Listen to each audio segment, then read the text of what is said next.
আরে মিয়া, যেই দল ক্ষমতায় এলে আপনি মনে করতেছেন পরিবর্তন হয়ে যাবে, ওই দলের চেয়ারম্যান সাহেব খুদ তার দলের লোকেরা বিশ্বাস করে না। আপনি মনে করতেছেন খুব পরিবর্তন হয়ে যাবে, আর আপনি ঘোড়ার টিমের চেয়ারম্যান হয়ে যাবেন, উপজেলা চেয়ারম্যান হয়ে যাবেন, এমপি হয়ে যাবেন। খুদ আপনার চেয়ারম্যান আপনার দলের লোকদেরকে বিশ্বাস করে না, রয়ের দালালদের বিশ্বাস করে না। কি মনে করছেন এত সহজ? অতএব গোলামীর জিনজির থেকে যদি মুক্ত হতে চান, মুক্ত স্বাধীন থাকতে চান, এই গোলামীর জিনজির থেকে নিজেদেরকে ওভারটেক করতে চান, ঠাস ঠাস করে পা থেকে গোলামীর জিনজির খুলতে চান, শাহাদাত ব্যতীত আর কোনো পথ নেই। যুবকদেরকে বলি, টিকটক, লাইকি, ফেসবুক, মদ, জুয়া, ইয়াবা, হিরোইন, ফেন্সিডিল, অবৈধ মেলামেশা, নারীর পিছনে ছুটা বন্ধ করো যুবক। নিজেকে এখন থেকে তৈরি করো। এই উম্মাকে শুধু সেনাবাহিনী, শুধু পুলিশ রক্ষা করতে পারবে না। এই জাতিকে তোমার, আমাদের স্বতঃস্ফূর্ত অবস্থান নিয়েই রক্ষা করতে হবে। আরে রক্ষা করার জন্য কি দরকার? এতটি ভাত খায় পেট মোটা করা দরকার।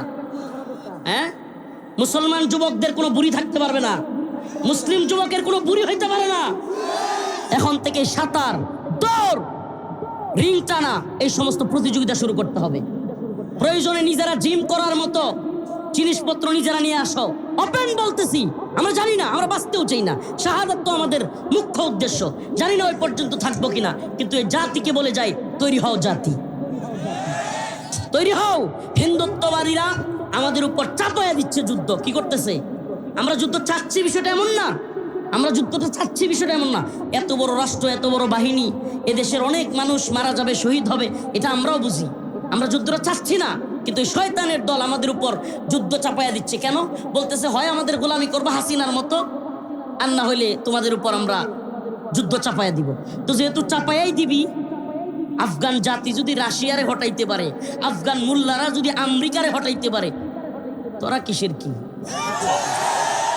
আমরাও ইনশাল্লাহ হিম্মত রাখি, আমরা বিশ্বাস করি, আমি বিশ্বাস করি, ওয়াল্লাহি কসম আল্লাহর, উসমান হাদিদেরকে তোরা হিট করবি, রফিকুল ইসলাম মাদানীদেরকে হিট করবি, ওয়াল্লাহি বিল্লাহি কসম আল্লাহর, এই প্রজন্ম থেকে অসংখ্য রফিকুল ইসলাম মাদানী, অসংখ্য উসমান হাদিরা তৈরি হবে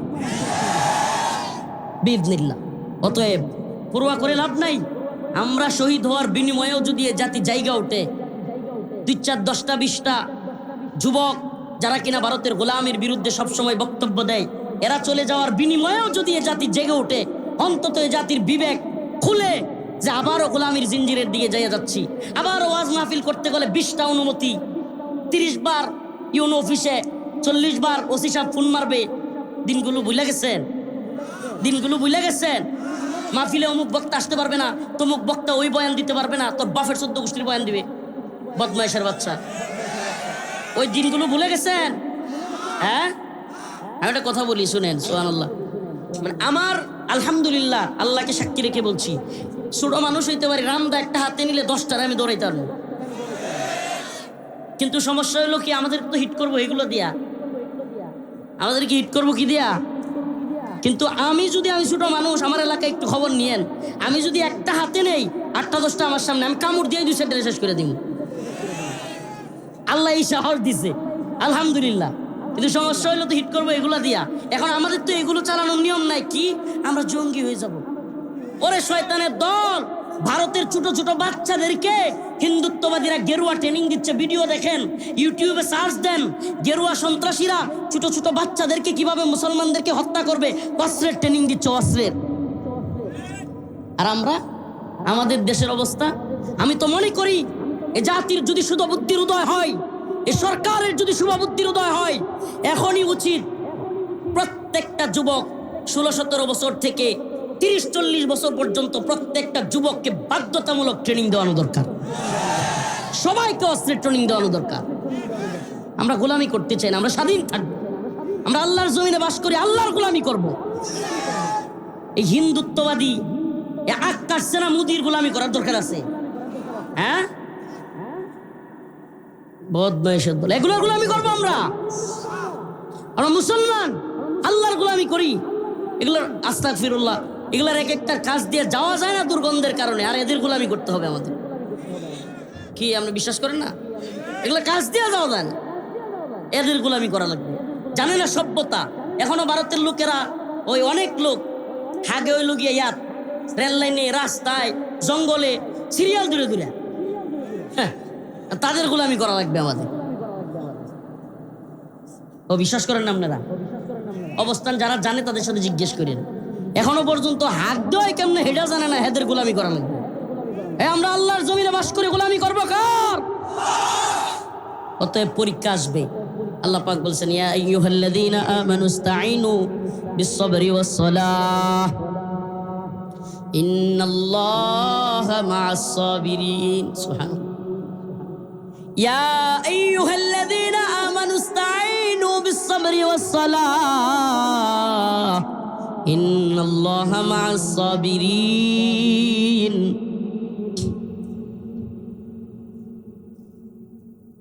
ولا تقولوا لمن يقتل في سبيل الله أموات بل أحياء। سبحان الله। আল্লাহ বলছে, ওয়ালা তাকুলু লিমান ইউকতালু ফি সাবিলিল্লাহ আমওয়াত। যারা আল্লাহর রাস্তায় জীবন দিছে তাদেরকে কি তোমরা মৃত বলো? ওয়ালা তাকুলু, সাবধান, ওয়ালা তাকুলু লিমান ইউকতালু ফি সাবিলিল্লাহ আমওয়াত। যারা আল্লাহর পথে জীবন দেয় তোমরা তাদেরকে মৃত বলিও না। সুবহানাল্লাহ। আল্লাহর পথে জীবন দিছে, মৃত বলবো না। আল্লাহ বলছে বাল আহইয়া, না বরং তারা জীবিত। কে কয়? সুবহানাল্লাহ। আল্লাহ নিজে বলতেছে যারা আল্লাহর রাস্তায় জীবন দেয় তারা কি, কেমন জীবিত? হাদিসের মধ্যে আসছে, রাসূলুল্লাহ সাল্লাল্লাহু আলাইহি ওয়াসাল্লাম বলেন, যেই ব্যক্তি আল্লাহর জন্য, দ্বীনের জন্য জীবন দিল, আল্লাহ পাক দুনিয়া থেকে তার রূহটাকে একটা জান্নাতের সবুজ পাখির ভিতরে ঢুকায়া দেয়। তার কোনো বারজাখ নাই, কবরের জিন্দিগি নাই, হাসর নাই, মিজান নাই, কিছু নাই। আল্লাহর রাস্তায় যে জীবন দিছে, আরে তারে যে গুলি করছে, তারে যে মারছে, তবুও আল্লাহর রাস্তায় যদি তার জীবনটা যায়, একটা পিপিলিকা মানুষকে কামড় দিলে ছোট্ট যেই একটু ব্যথা হয়, তার চাইতে কম ব্যথা পায় একজন আল্লাহর পথে জীবন দেয়া শহীদ। সুবহানাল্লাহ বলবেন না? এই বিশ্বাস একটা বিরাট জিনিস। কেমনে ভয় দেখাবে? সুবহানাল্লাহ। কেমনে ভয় দেখাবে কোন? এই বিশ্বাস যদি কোনো ইমানদারের অন্তরে থাকে যে আমি মরলেই শহীদ, যাবো জান্নাতে, সবুজ পাখির মধ্যে আমার আত্মা দিয়ে দিবে। আল্লাহর রসুল বলতেছে, কোন রসুল? যার দুই চোটের মাঝখান দিয়া জীবনে কোনো দিন মিথ্যা বলেনি। মক্কার কাফেররা পর্যন্ত, কাফেররা, মুসলমানরা না, মুমিনরা না, সাহাবিরা না, কাফেররা পর্যন্ত আল্লাহ রসুলকে বলতো পাগল, মোহাম্মদ জাদুঘর, মোহাম্মদ পাগল, সব বলতো। কিন্তু জীবনে কোনোদিন কাফেররাও বলে নাই মোহাম্মদ মিথ্যাবাদী সাল্লাল্লাহু আলাইহি ওয়াসাল্লাম। জীবনে কোনোদিন কাফেররা পর্যন্ত বলে নাই কি? ওই রসুল সাল্লাল্লাহু আলাইহি ওয়াসাল্লাম তার জবান দিয়ে বলেছেন যে আমার উম্মতের যারা আল্লাহর রাস্তায় জীবন দিল, শহীদ হইল, তাদের আত্মাটা আল্লাহ পাক সুন্দর করে শুধু এই দুনিয়া থেকে বের করবে, কইরা সুন্দর একটা জান্নাতি পাখির ভিতরে, সবুজ পাখির মধ্যে ঢুকায়া দিবে। ওই পাখি জান্নাতে গিয়া যেখানে মন চাই উড়বে, যেখানে মন চাই ঘুরবে, যেখানে মন চাই যাবে, যা মন চাই খাবে। আল্লাহর নাজ নিয়ামত যেখানে মন চাই জায়া জায়া ঘুরবে, দেখবে, খাবে। সুবহানাল্লাহ বলবেন না? তাইলে বলেন, মুমিনের পেরেশানির কিছু আছে? মুমিনের ভয়ের কিছু আছে? টেনশন আমাদের জাতিরে নিয়ে, টেনশন আমাদের উম্মাকে নিয়ে, টেনশন আমার সন্তানরে নিয়ে, আর কিছু না।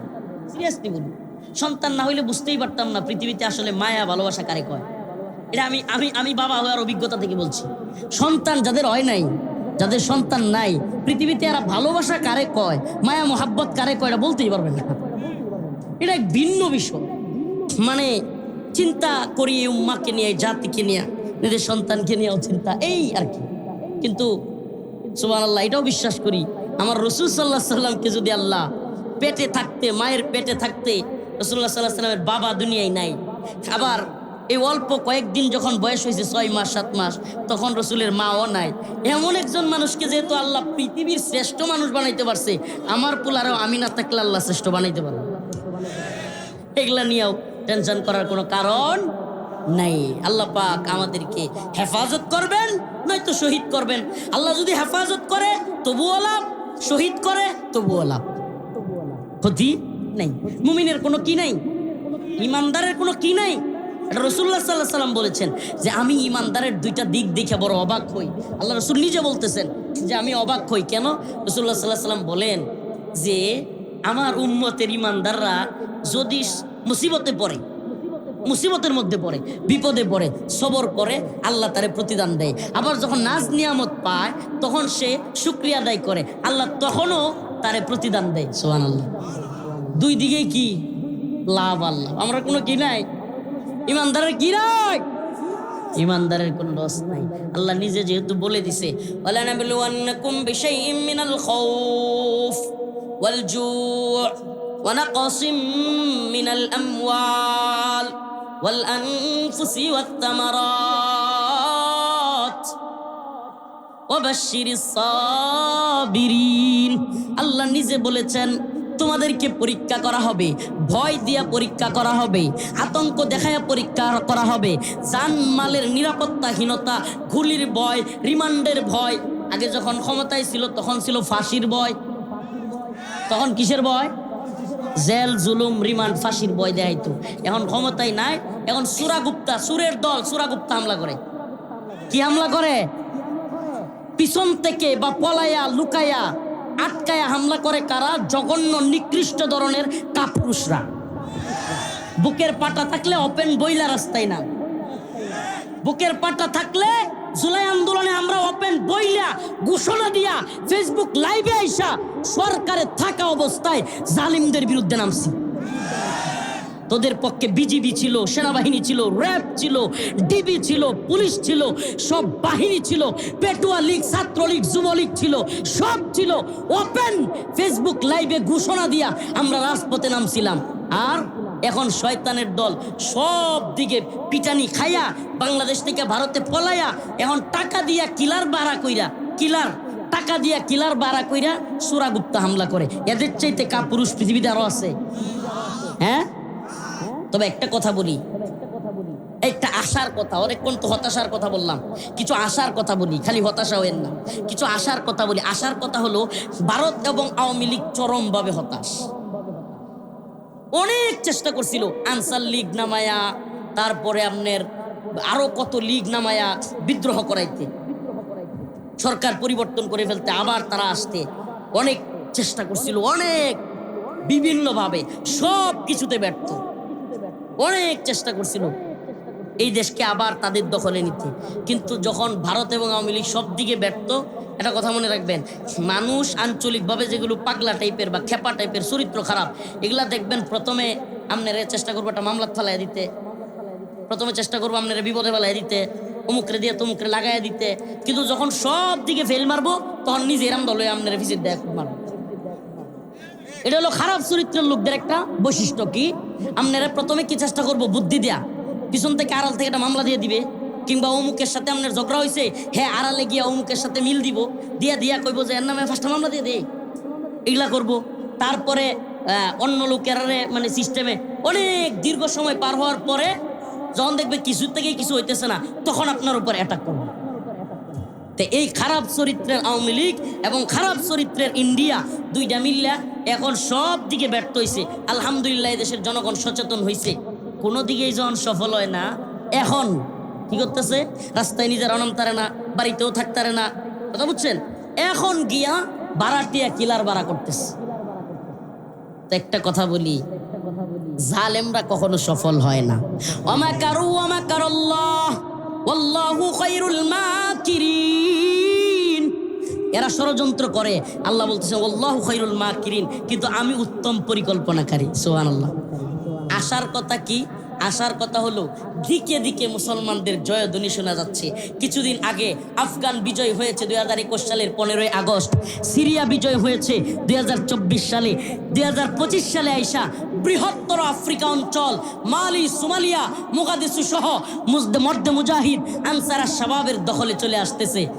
বিইذনিল্লাহ অচিরেই ভারতীয় উপমহাদেশেও মুজাহিদদের বিজয় হবে ইনশাআল্লাহ। যেই পথে একমাত্র আমরা নিরাপত্তায় থাকতে পারবো, সেই পথের নাম হলো দাওয়া, ইরদাদ, জিহাদ, শাহাদাত। একটাই পথ। আফগানিস্তানের দিকে তাকায় দেখেন, প্রয়োজনে কেউ গিয়া ঘুরে আসেন অথবা মোবাইলে সার্চ দিয়া দেখেন, আফগানে কেউ কাউকে মাইরা ফেলবে, ওপেন ওপেন, সাথে সাথে খুনিকে দইরা স্টেডিয়ামের ভিতরে আইনা ওরে জবাই করবে। সুবহানাল্লাহ। আফগানে কাউকে দর্শন করবে, চিন্তাও করা যায় না, কাউরে হত্যা করবে চিন্তাও করা যায় না। আমি তো সেই স্বপ্ন দেখি, ওপেন বলি, আমরা তো সেই স্বপ্ন দেখি ইনশাআল্লাহ আমরা হব তালেবান, বাংলা হবে আফগান। ওপেন বলি বেটা, আফগানের দিকে তাকায় দেখো, এই 54 বছরে এই ডিজিটাল বাংলাদেশ, এই স্টাইল বাংলাদেশ, এই স্মার্ট বাংলাদেশ, এই এই কি বলে এই ইয়া বাঙ্গা কি কয়, এটা কি কয়, মঞ্চ ভাঙ্গা বাংলাদেশ, সব তো আমরা দেখছি। ডিজিটাল স্মার্ট মঞ্চ ভাঙ্গা সব বাংলাদেশ দেখছি। এই 54 বছরে যে অগ্রগতি উন্নতি হয় নাই, 4 বছরে আফগান জাতি তার চাইতে বেশি উন্নতি করছে। খবর নিয়ে দেখেন, রফিকুল ইসলাম মাদানির কথা বিশ্বাস করার দরকার নাই। 4 বছরে কেন করতে পারছে? কারণ তারা কোরআনী শাসন প্রতিষ্ঠা করেছে। কি করেছে? কোরআনী শাসন। এই দীর্ঘ মামলার শত্রুতা নাই। কবে মারা গেছে আসিয়া, কবে মারা গেছে ঢাকার ভিতরে পাথর দিয়ে মাইরা ফেলা লোকটা, এখনো কোনো বিচার হয়েছে শুনছেন? আরো কত লোককে হত্যা করা হয়েছে, বিচার হয়েছে শুনছেন? আসলে কিছু কথা না বললেই না, কারণ কি জানেন, আমাদের এই ওয়াজ মাহফিলগুলো হয়েছে এখন আমাদের কথা বলবার জায়গা। এখন আমরা যদি এই প্রোগ্রামগুলোতে দেশ জাতির পরিস্থিতিগুলো না বইলা কবরের ওয়াজ আর নামাজের ওয়াজ বলা যাবে, ফায়দাও আছে, কিন্তু আমরা যদি সবাই এগুলোই বলি, এই দেশ জাতি উম্মাহকে নিয়ে সজাগ করবে বা সতর্ক করবে কে? এই জন্য মানে আমাদের, আল্লাহ মাফ করুক, একটা রিয়েলিটি বলি আপনাদেরকে, আমাদের যে কোনো দিনের মাহফিল বা যে কোনো দিনের বক্তব্য শেষ বক্তব্য হয়ে যেতে পারে। এটা বর্তমান বাংলাদেশে একটা রিয়েলিটি। আসলে বাংলাদেশ আদৌ রাষ্ট্র বা রাষ্ট্র হিসাবে আছে কি না? দেখুন, আমি আজকে যে কথাগুলো বলবো এগুলো হয়তো গ্রামে সবাইকে বোঝানো কঠিন বা সবাই বুঝবে কি না, কিন্তু যেহেতু ইউটিউবাররা আছে বা আশা করি গ্রামের প্রোগ্রাম হইলেও কিছু বুঝমান মানুষও আছে যারা কথাগুলো হয়তো বুঝবে। এই বাস্তবতায় কিছু কথা না বললেই না। একটা রাষ্ট্র কখন রাষ্ট্র হয় জানেন? যখন সেই রাষ্ট্রের একটা বিশ্বমানের সেনাবাহিনী থাকে, রাষ্ট্রকে নিরাপত্তা দেওয়ার মতো সামর্থ্য রাখে এমন একটা সেনাবাহিনী থাকে। কথাটা বুঝছেন? একটা রাষ্ট্র কখন রাষ্ট্র হয়? ইচ্ছা করলেই কি যে কোনো জায়গাকে রাষ্ট্র বলা যাবে? মনে করেন কথার কথা আপনারা আগামীকালকে কইলেন যে নান্দাইল একটা আলাদা রাষ্ট্র, আমি বুঝাইতে পারিনি। এখন নান্দাইল একটা আলাদা রাষ্ট্র বলার সাথে সাথে যে বিষয়গুলো লাগবে, নান্দাইলের আলাদা সেনাবাহিনী লাগবে, নান্দাইলের আলাদা গোয়েন্দা সংস্থা লাগবে, এমনকি নান্দাইল যদি ময়ূরসিংহারা কিংবা কিশোরগঞ্জেরা যদি হামলা করতে চায়, ফিরানোর মতো সামর্থ্য লাগবে। আমার কথাটা বুঝছেন? এটা হলো একটা রাষ্ট্র। কথা বলিয়েন না প্লিজ। কিছু আহাম্মক আছে মাহফিলে আইসা না ফোন করে, হ্যালো ফাজিলের দল করতেছে, আস্তে কথা বলবেন।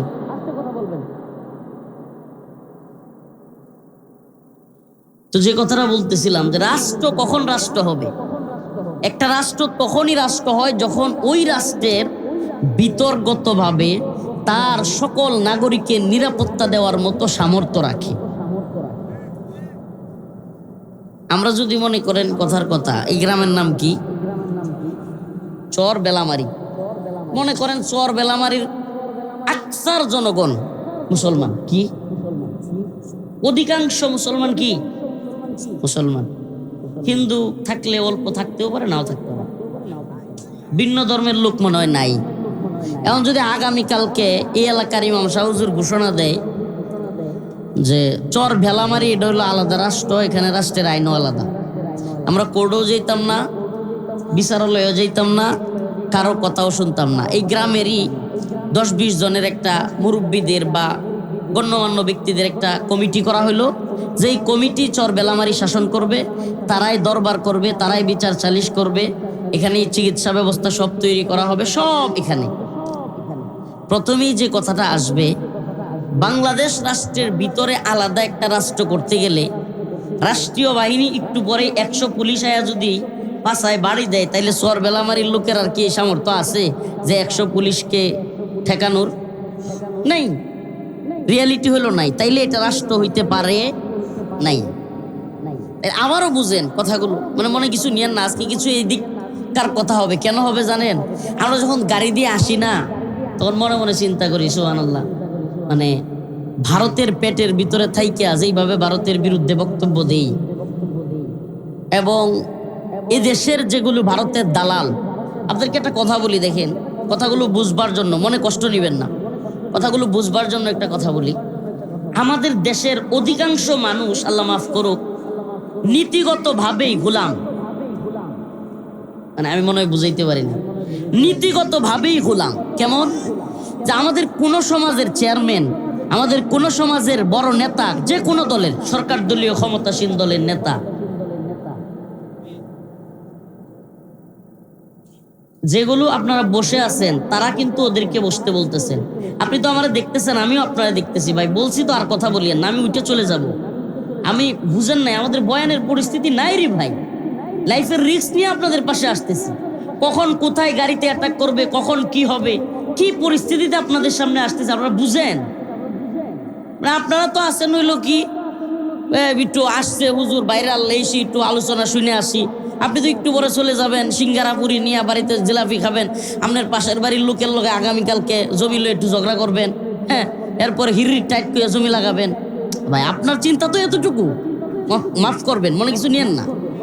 আপনি আমাদেরকে মাফ করবেন কথাটা, আমাদের গ্রামাঞ্চলের মানুষের এর বেশি চিন্তা থাকে না।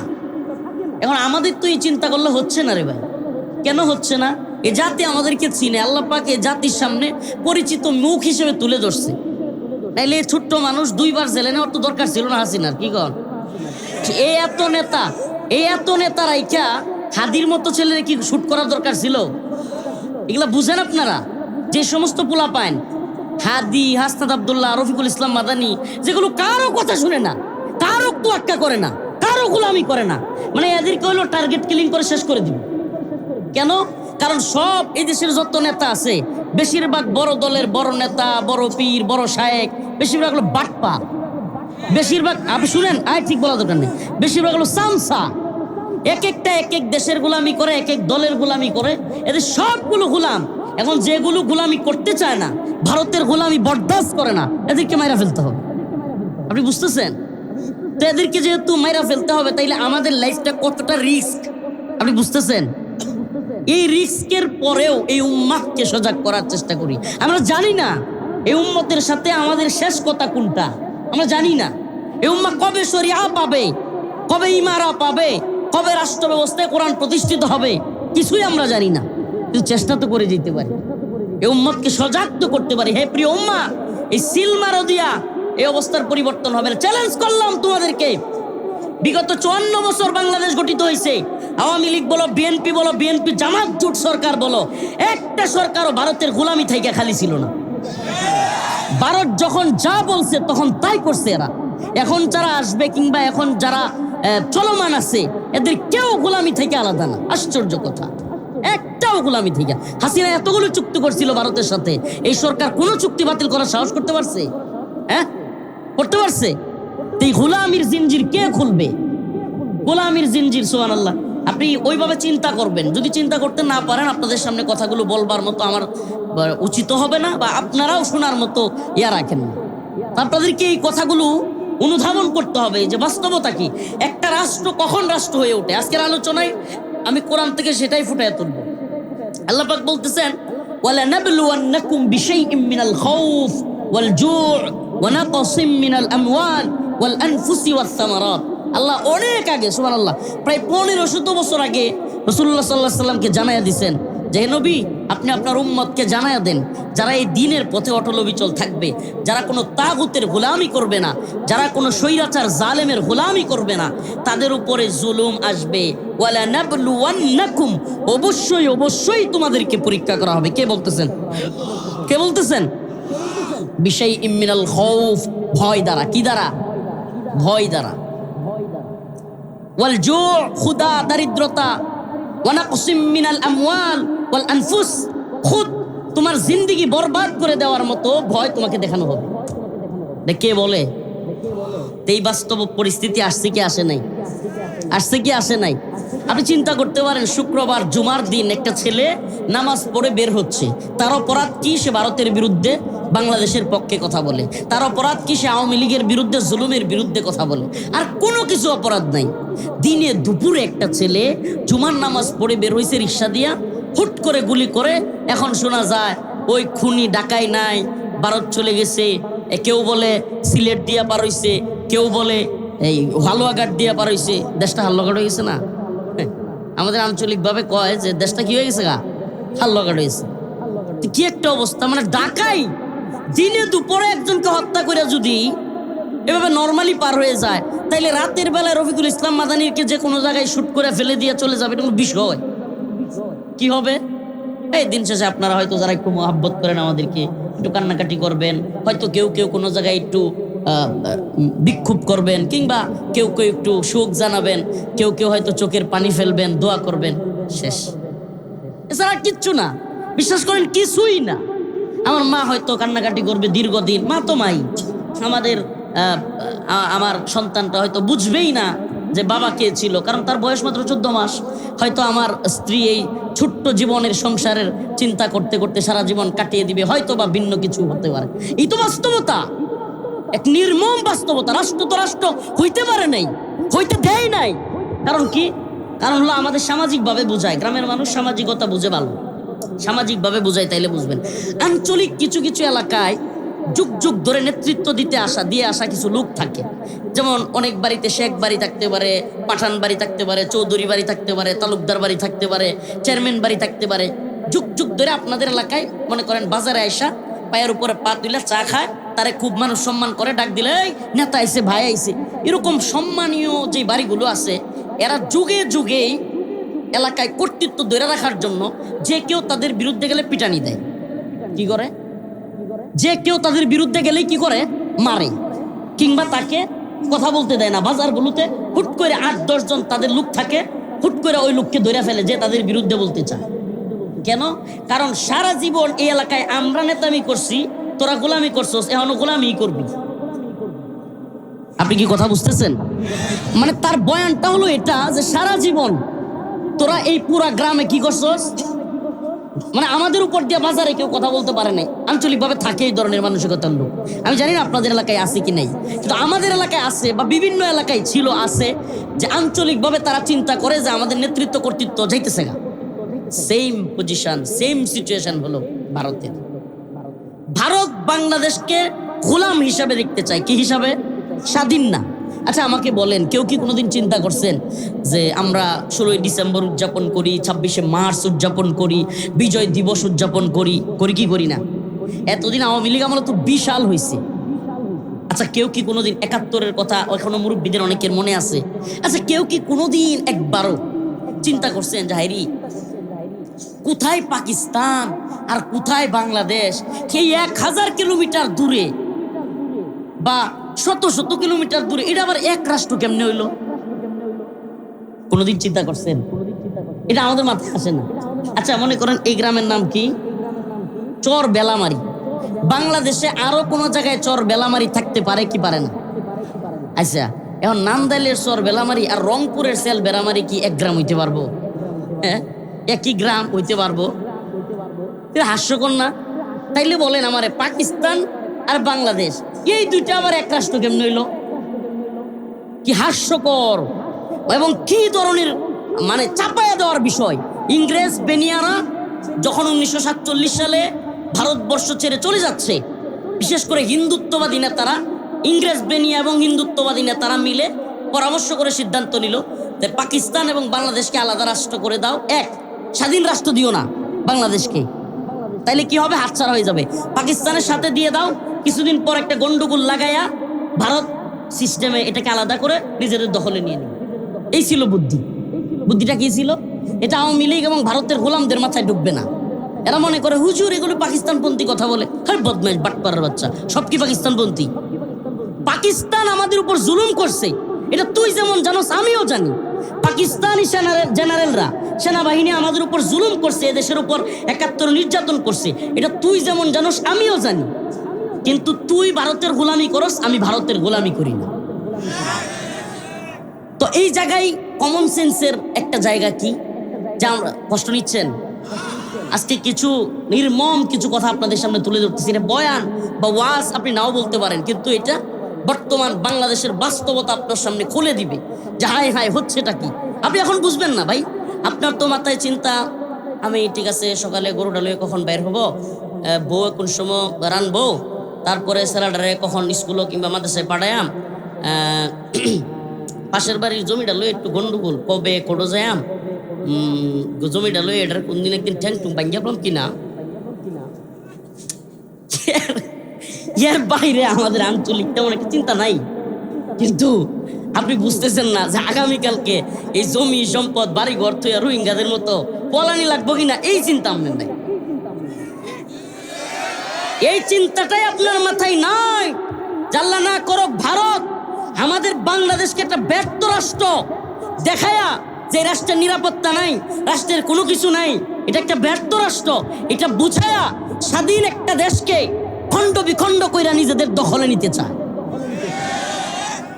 আচ্ছা আমারে বলেন, কোনো বাড়িতে যদি বেশিরভাগ দিন চোর ঢুকে, কি ঢুকে, চোর ঢুকে এবং ডাকাত ঢুকে, 2 দিন পরে পরে এই বাড়িতে হামলা হয়, তাইলে ওই বাড়ির লোকেরা নিজের বাড়িতে থাকতো চায় কি করে? আরেকজনের বাড়িতে গিয়ে উঠে, ঠিক কি ঠিক না? আরেকজনের বাড়িতে গিয়ে উঠে কি উঠে না?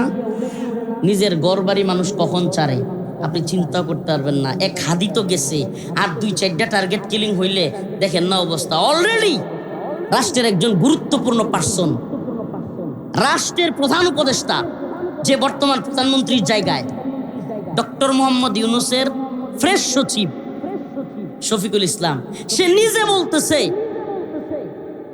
প্রধান উপদেষ্টার ফ্রেশ সচিব বলতেছে যে আমি আমার নিরাপত্তা নিয়ে, আমার পরিবার নিরাপত্তাহীনতায় ভুগতেছে, আমার পরিবার আমাকে নিয়ে টেনশনে আছে। আমি আমার রিয়েলিটি বলি, মিডিয়া আছে তো আম্মা শুনবে। ওই দিন রাত্রে যেদিন হাদিরে গুলি করলো, ওই দিন সারা রাত আম্মা ঘুমাইতে পারে না, আম্মা কান্না করছে, কই যে আমি জেলে থাকতে এত চিন্তা করিনি। চিন্তা করছেন আপনি? মানে আমার আম্মার অবস্থা এমন, আমার আম্মা, আমার আহলিয়া, আমার ওয়াইফ বসছে, বসে বলতেছে আপনার ওয়াজ মাহফিলে যাওয়ার দরকার নেই, আমাদের কোনো কিছু লাগবে না, তবুও আমাদের ওয়াজ মাহফিল দরকার। আপনি চিন্তা করতে পারেন কেন? কারণ তাদের মধ্যে ওই টেনশন ঢুকে গেছে যে তারা কি আমাকে হারায় ফেলবে কিনা। এই বাস্তবতাটা আমাদের দেশে রাষ্ট্রের অবস্থায় নাই। রাষ্ট্র কখন রাষ্ট্র হয়ে ওঠে, যে কথাটা শুরু করছিলাম, রাষ্ট্র কখন রাষ্ট্র হয়ে ওঠে যখন সেই রাষ্ট্রের নিরাপত্তা দেওয়ার মতো স্পেশাল সেনাবাহিনী থাকে। নাম্বার 2, ওই রাষ্ট্রের এমন শক্তিশালী গোয়েন্দা নেটওয়ার্ক থাকে, গোয়েন্দা সংস্থা থাকে, যারা কোনো অপ্রীতিশীল, মানে কোনো দুষ্কৃতিকারী, কোনো বহির্রাষ্ট্রের আক্রমণ হবে কিংবা কোনো মানুষকে হত্যা করা হবে, এই ধরনের দুষ্কৃতিকারী কিংবা খুনিরা কোথাও মিটিং করলে আগাম সে সতর্কবাণী করতে পারে। এইটাকে রাষ্ট্র বলে। আপনি কি মনে করেন এখানে এই যে আমাদের লোক দেখতেছেন না, এখানে গোয়েন্দা সংস্থার লোক আছে, কনফার্ম থাকে, এখানে গোয়েন্দা সংস্থার লোক আছে। এই যে আমাদের যে স্টেজ আছে বা এই যে দাঁড়ায় আছে, এই লোকগুলোর মধ্যে থাকতে পারে। এটা একটা রাষ্ট্রের দরকার। কেন? কারণ এখানে হুজুর কি বক্তব্য দিচ্ছে, এটা হলো আওয়ামী লীগ এবং ভারতের খায়া যেগুলো করে, এরা হলো আমাদেরকে বক্তব্য কোট করে। কিন্তু আছে অনেক গোয়েন্দা সংস্থার লোক আছে যে হুজুরকে কেউ টার্গেট করে কিনা এটাও দেখে, হুজুরকে কেউ করে কিনা এটাও দেখে। তো এই যে কাজটা আপনি কি মনে করছেন, আপনি আপনার ঘরে কিংবা 5-7 জনে মিলে একটা বাজারে দোকানে কোনো বিষয়ে আপনি করতেছেন, কাউরে মারার প্ল্যান করতেছেন, গোয়েন্দা সংস্থা আগেই জানবে। এমনকি আরেকটা কথা বলি, আমরা যে ফোনে কন্ট্যাক্ট করি না, আপনি কার সাথে কথা বলেন, কখন কথা বলেন, কি কথা বলেন, গোয়েন্দা সংস্থার কাছে সব তথ্য আছে। বুঝতেছেন কথা? তাইলে এই অবস্থার পরেও দিনে দুপুরে যদি কাউকে মেরে আবার পালিয়ে যাওয়া যায়, তাইলে এই রাষ্ট্র কি আর রাষ্ট্র থাকে? হাসতেছে রে, এই রাষ্ট্র কি আর রাষ্ট্র থাকে? বলেন রাষ্ট্র থাকে? আপনি কাকে ভালোবাসেন? মনে করেন কথার কথা যে হুজুর আমি তো আপনারে ভালোবাসি না, শাইখুল হাদিস মাওলানা মামুনুল হক সাহেব হুজুরকে ভালোবাসি। হুজুর আমি তো আপনারে ভালোবাসি না, মাওলানা মিজানুর রহমান রে আজহারীরে ভালোবাসি। হুজুর আপনারে তো আমি, আপনি ঠিক আছে, কিন্তু আমি বিএনপির লোক, তো আমি তারেক রহমান সাহেবকে ভালোবাসি। কথার কথা ভাইরে, আগামীকালকে যে এই লোকগুলোর হিট করবে না, এটার গ্যারান্টি কি? আপনি কি মনে করছেন?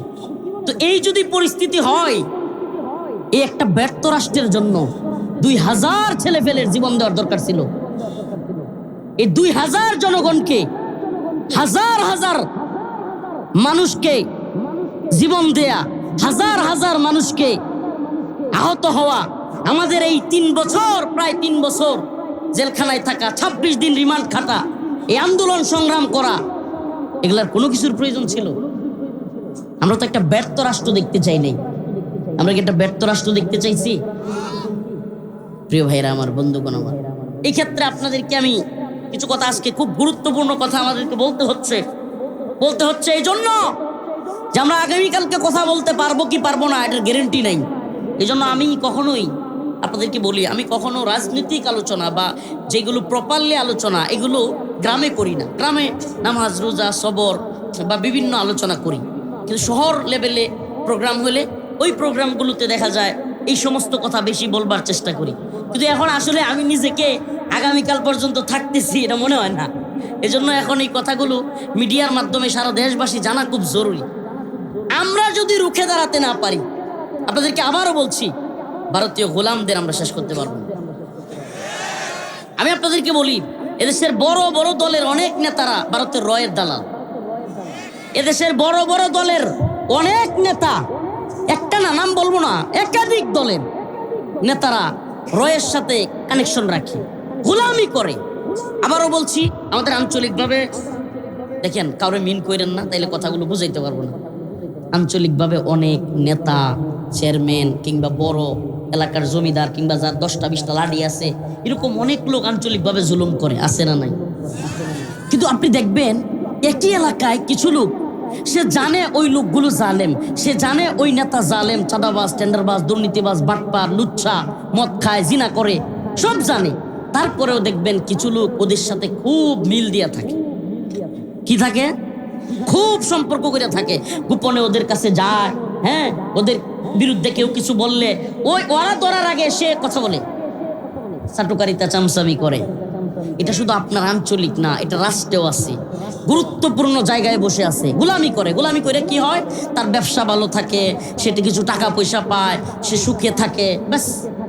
ওই যে পাকিস্তান আমলেও 71-এর যুদ্ধেও কিছু লোক বাস্তবে এই দেশের বিরুদ্ধে গেছে। কেন গেছে? যে তার পরিবার ভালো থাকবে, রাজাকারি করছে। কেন করছে? তার পরিবার ভালো থাকবে, সে ভালো খাবে। 71-এর যুদ্ধে তার পরিবারের কাউরে পাকিস্তানি বাহিনী গুলি করবে না। সেম পজিশনটা ভারতের প্রশ্নেও আছে। কি? যে সে ভারতের পক্ষে থাকে, রয়ের পক্ষে থাকে। কেন? তার ব্যবসা প্রতিষ্ঠান ভালো চলে। বিগত 17 বছর আওয়ামী আমলে বিএনপির কিছু নেতা বা বিভিন্ন দলের কিছু নেতা খুব সুখে শান্তিতে ভালো ছিল। কিভাবে ছিল? ওদের সাথে আতাত করে চলছে। দেখা গেছে এদের অবস্থা হলো এমন, খুদ চেয়ারম্যান সাহেবকেও যদি হিট করে কিংবা বেগম জিয়াও যদি মারা যায়, এদের কোনো কিছু যায় আসে না। কেন কিছু যায় আসে না? কেন? কারণ এদের কিছু যায় আসে না এই জন্য যে এরা রিয়েলি দেশকে ভালোবাসে না, রিয়েলি এ জাতিকে ভালোবাসে না। বাস্তবতা হলো তার পেট আর পকেটের দান্দা। এই কনসেপ্টটা আজকে বুঝাইতে চাই। আমি একটা দলের নাম বলছি বলে এই দলেই না, অনেক দলে আছে, অনেক দলে। আল্লাহ মাফ করুক, তথাকথিত ইসলামিক দলগুলোতেও আছে। আর কি বলবো? বললে তো আমাদেরকে কথাগুলো কেন বলতে হয় জানেন? কেউ নারাজ হইলেও হইতে পারে, কিছু করার নাই। আমি তো তাদেরকে ভালোবাসি, দেশটাকে ভালোবাসি, উম্মাকে ভালোবাসি। সতর্ক করতে গিয়ে আমাদেরকে বলতে হচ্ছে। আমরা জানি তো কার দর কোন দিকে, এগুলা নাম বলে বলে বলতে পারবো, এমন অবস্থা। তো এই যে অবস্থাটা চলতেছে না, এখানে হয়েছে কি জানেন? যারা মনে করেন আমার গোলামি করতেছে, আমি তাদেরকে ভালোবাসি, ভারত তাদেরকে ভালোবাসে।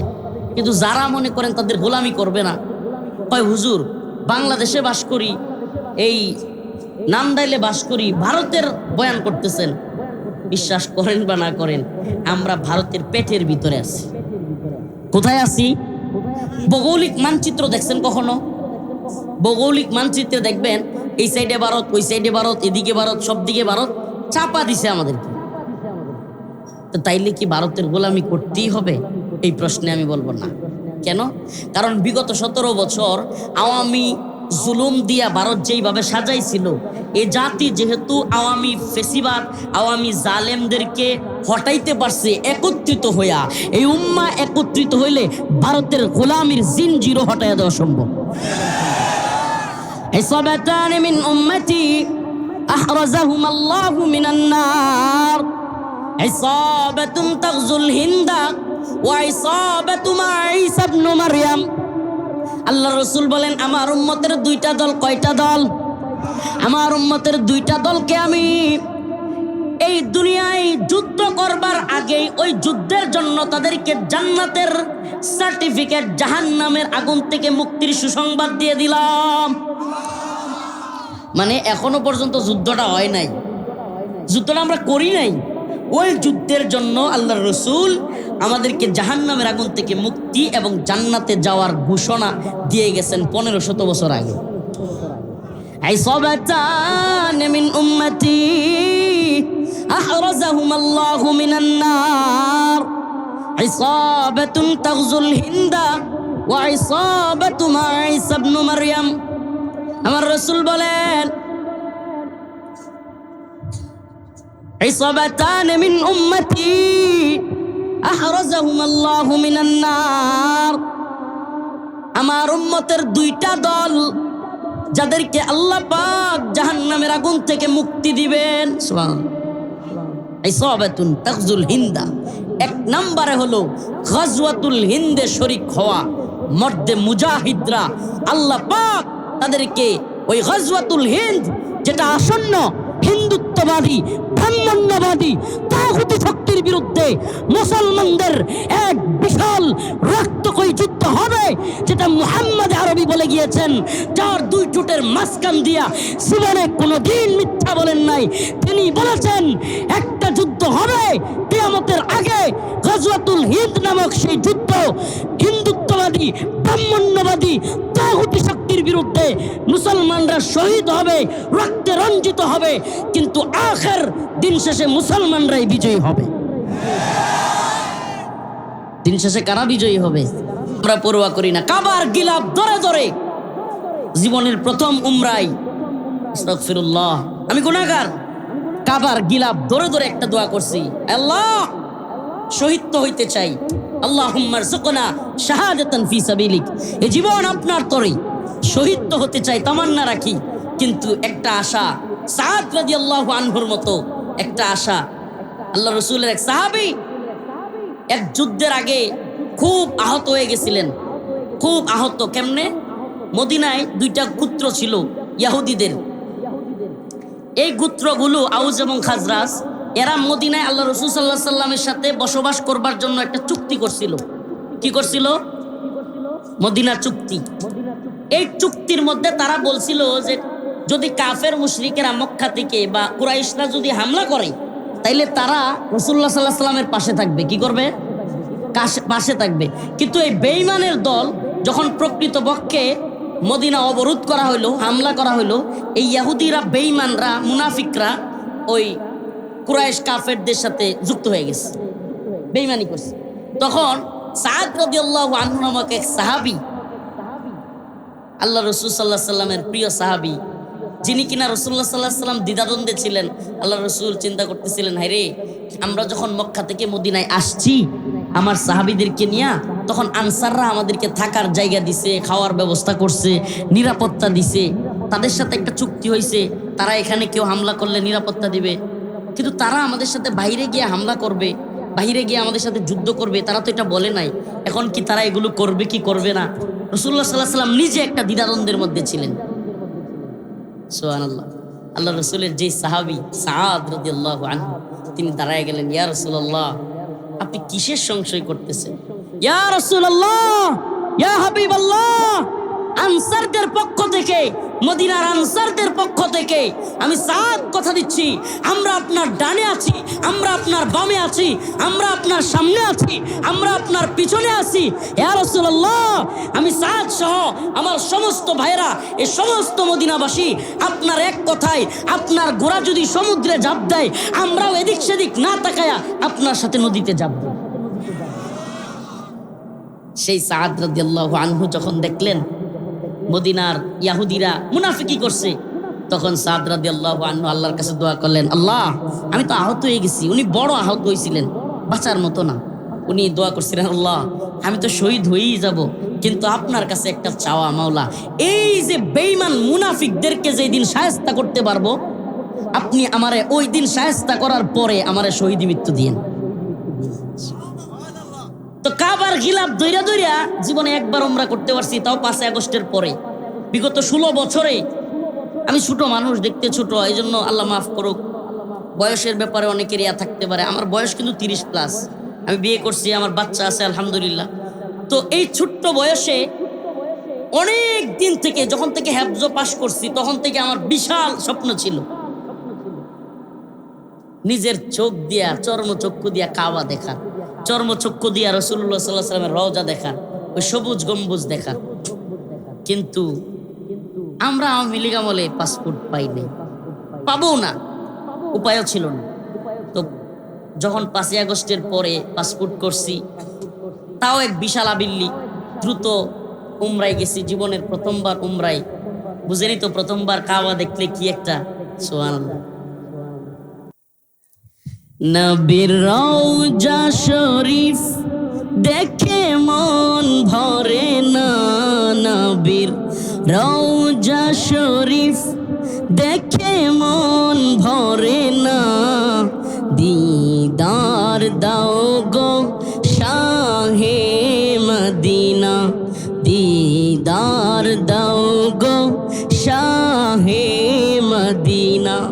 স্বপ্ন আছে তো রাসূলুল্লাহ সাল্লাল্লাহু আলাইহি ওয়াসাল্লামের দিদারের, গম্বুজের সামনে গিয়া দাঁড়ানোর, আল্লাহ রাসূল সাল্লাল্লাহু আলাইহি ওয়াসাল্লামকে কাছ থেকে রওজা দেখবার, রাসূলুল্লাহ সাল্লাল্লাহু আলাইহি ওয়াসাল্লাম কোথায় হাঁটতেন, কোন বাড়িটাতে থাকতেন, সব কিছু দেখবার আশা আছে তো। নবীর রওজা শরীফ দেখে মন ভরে না, নবীর রওজা শরীফ দেখে মন ভরে না, দিদার দাও গো শাহে মদিনা, দিদার দাও গো শাহে মদিনা।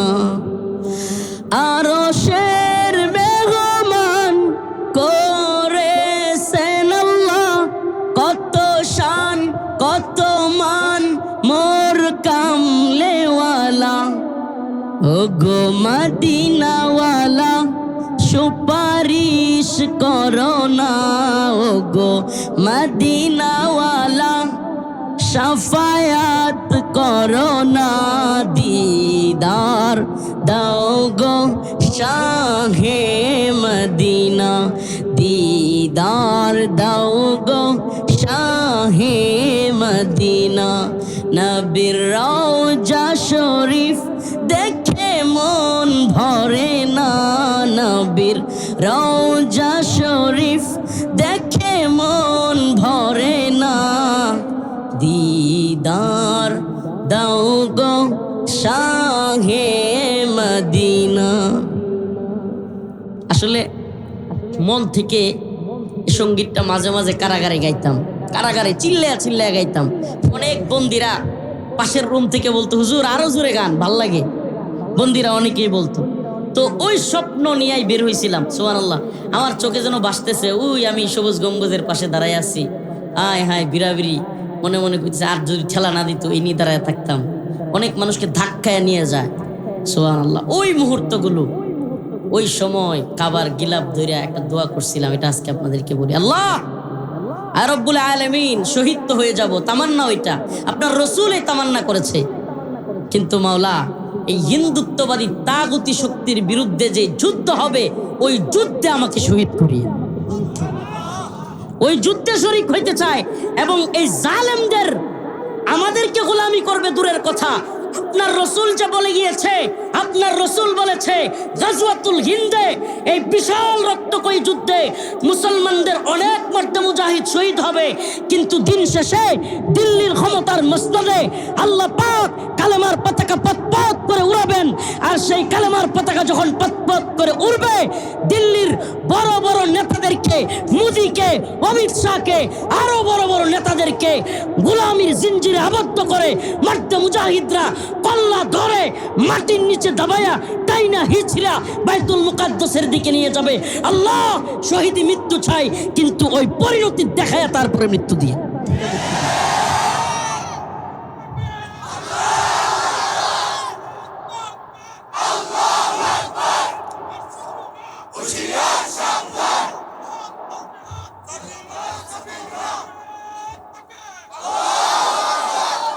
আপনাদেরকে একটা কথা মেহেরবানি করে সবাইকে বলে যাই, মুসলমান, যদি রোহিঙ্গাদের অবস্থা, যদি ফিলিস্তিনিদের অবস্থা আমরাও গ্রহণ করতে না চাই, এখন থেকেই দাওয়া, ইআদাত, জিহাদ, শাহাদাতের পথ বেছে নেন।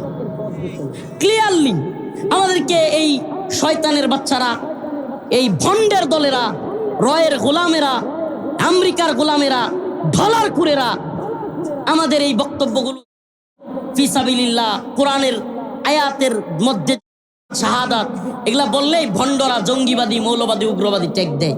কিন্তু বিশ্বাস করেন এই ভূখণ্ড, এই জমিন, আল্লাহর এই দেওয়া জমিন, এই ভূখণ্ড কিংবা দিন, ইমান, মসজিদ, মাদ্রাসা, জিহাদ ব্যতীত কোনোভাবে টিকায় রাখতে পারবেন না।